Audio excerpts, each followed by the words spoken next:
Earlier this week, Archbishop Vigano was vindicated again when it came to light that the Pope and Cardinal Wuerl had in fact been in communication with former Cardinal Ted McCarrick about the sanctions leveled against him by Benedict XVI.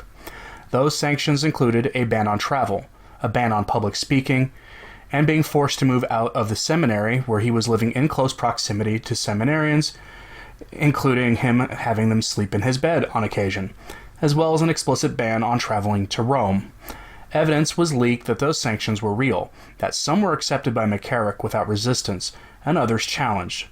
All were ignored not long after they were issued, save for the living with seminarians ban, and nothing was done on the matter, leading to Francis eventually sending McCarrick to China and other places on behalf of the Holy See, in complete violation of the sanctions laid against him by his predecessor.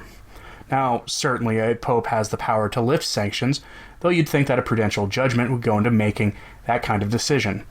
I did a video on this earlier this week if you would like to see it. Vigano himself spoke again, breaking his silence, to call Francis a liar. In a world where the Pope was at least mediocre, but trying to otherwise do his job, that'd be a shocking accusation to make, and Catholics of goodwill would rightfully reject Vigano and the accusation. But we don't live in a world with a Pope that acts in any way like the shepherds that came before him. We live in clown world, where the Pope is the chief evangelist for secular political causes, and as a result has taken up the methods of the political world. This may have been the case going all the way back to his time in Argentina, even before he was a bishop. The research on Francis seems to more than suggest that it is in fact the case, even the research done by his biggest supporters, men like Stine and others who are hard-line Francis supporters. But Vigano's words bear some looking into, so that's what we're going to do. And then we're going to look briefly at Vigano's character, because those same super fans of Francis, again, men like Stine and others, have attacked Vigano's character to defend the Pope. This recent accusation of the Pope being a liar from Vigano isn't really new.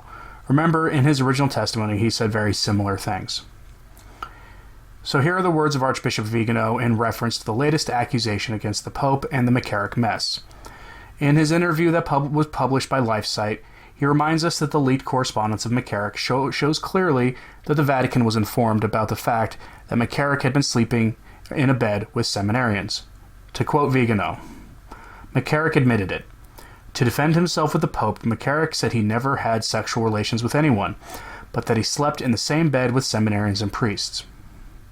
Going further, Archbishop Vigano shows that this has been a pattern of behavior for McCarrick. Quote, "It's the same thing he said before the ruling before the Congregation for the Doctrine of the Faith. The sentence to reduce him to the lay state was based on abuse against adults, minors, and also abuse in the confessional. Either the sentence from the Holy Office, the Congregation for the Doctrine of the Faith, is irrelevant, or what McCarrick said, that he had never had relations with anyone, is a lie. Just like what the Pope said about not knowing anything is a lie. Just like what he said about not remembering what I, Vigano, told him is a lie, when he was the one who asked me." End quote. One thing in this story that's not being widely reported is the role of Peter the Roman in all of this, Cardinal Pietro Parolin, the Cardinal Secretary of State, an office that many have speculated has been a big issue in the past, going all the way back to the Council, if not before. The Secretary of State's office is one that is worth looking into deeply as a source of corruption in the Church, as it is one of the most powerful positions in all of the Roman Curia. Vigano notes that the leaked McCarrick letters confirm Cardinal Parolin's involvement in the McCarrick affair, going so far as to say that Parolin needs to be investigated. Quote, "As I wrote in my first testimony, in May 2014, when the article came out in the Washington Times referring to McCarrick's trip to Central Africa, I wrote to Cardinal Parolin asking him, are the restrictions that were placed on McCarrick still valid or not? Parolin never responded to me. He never responded to my letter, because he is a total yes man, as we have seen with the China deal." End quote. Remember, we are talking about people in positions of the highest authority in the Church essentially being accomplices, or at the very least guilty of aiding him in his crimes in some way if McCarrick hurt anyone, since he was given the go-ahead to resume active service to the Holy See. I would place the victims of the China deal in that group, and Parolin is complicit in their harms. We have no evidence that old man McCarrick engaged in predatory behavior against seminarians in the last few years, as far as I am aware. One of the bizarre implications about the Vigano-Francis controversy is that there is a weird sense that by attacking Vigano's character, a defense is being made by proxy to McCarrick. I know that there is no intention by Iveray and the establishment to defend Uncle Ted, and that they are defending Francis. To a degree, their defense of a pope is laudable, and, like I said at the start of this, in a sane world, we'd be defending the pope against a false smear and attack. But we don't live in that world. We live in the world where the pope surrounds himself with sexual deviants and men with charges against them for sexual abuse and for covering up sexual abuse. To give you an example, just yesterday, Cardinal Maradiaga, one of the men closest to the pope, was chased to the airport in his home country of Honduras by an angry mob. Like, literally, a mob chased him to the airport, where he boarded a plane and has since flown to Rome. If you dig into Maradiaga's past, you'll see why they were chasing him. Imagine if Cardinal Supich, friend of this channel, was more corrupt and worse about hiding it than he is. You'd have Cardinal Maradiaga, who openly promotes the Lavender Mafia's agenda in Honduras. Or did, since I doubt he'll be returning to his home country anytime soon. These are the kinds of men Francis surrounds himself with. When defending a man who, by all appearances, has a poor character, the best defense is to attack the character of the person making the accusations against him. This is the case with the various testimonies of Archbishop Vigano, who the defenders of the status quo in the church have tried to label a liar and smear merchant, while defending those who shield men like Maradiaga from justice, and would continue to defend McCarrick if the public hadn't caught up with him. Vigano's character has been attacked on several fronts. The most lazy of the attacks claim he was simply a liar, who was mad that he was never made a cardinal. That, of course, is a claim made without any evidence and can be dismissed as quickly as it was made, especially since the claim is nonsense on stilts.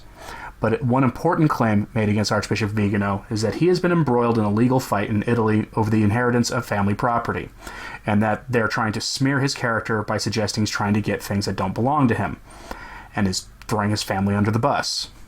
As an attack against his character, it's a pretty shady attack to make, especially considering that Italian inheritance law is complex, and the fights can be drawn out in court for years.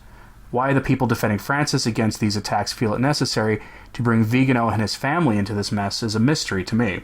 It's a sad fact of the world that people find themselves in legal fights with family for legitimate reasons. If this situation with Vigano is an indictment of anything, it's an indictment of the legal system that has inserted itself into the family, whereas the church used to be the mediator of these kinds of disputes. More importantly, Archbishop Vigano's character has been affirmed as exemplary by many high-ranking prelates who know him personally. Furthermore, his testimony had corroboration by Monsignor Lanthaume, who was close to the events and was himself aware of the McCarrick cover-up. Corroboration is key to this, something the establishment shills defending the actions of the ruling regime in Rome fail to address or even acknowledge, instead attacking Vigano for familial problems. It's to be expected, especially when the institutional church is becoming fractured, like a nation with political parties. It's a shame, with truth being sacrificed on the altar of access and political power. I suppose it's to be expected. Honestly, at this point, to expect honesty out of the ruling regime in Rome and its sycophantic shills in the media is incredibly naive. There have been a great many lies told since 2013 that they are too numerous to count here. If people want a video on that topic, feel free to email me older examples of lies that we've been told by the ruling group in the Vatican. My email address is in the description of this video. Otherwise, please continue to pray for the Church. She is in dire straits, and while we know that she will be liberated in the end, that liberation from the Lavender Mafia and their modernist allies cannot come soon enough. So please pray and do acts of penance for the Church. I'm Anthony Stine. Ave Maria.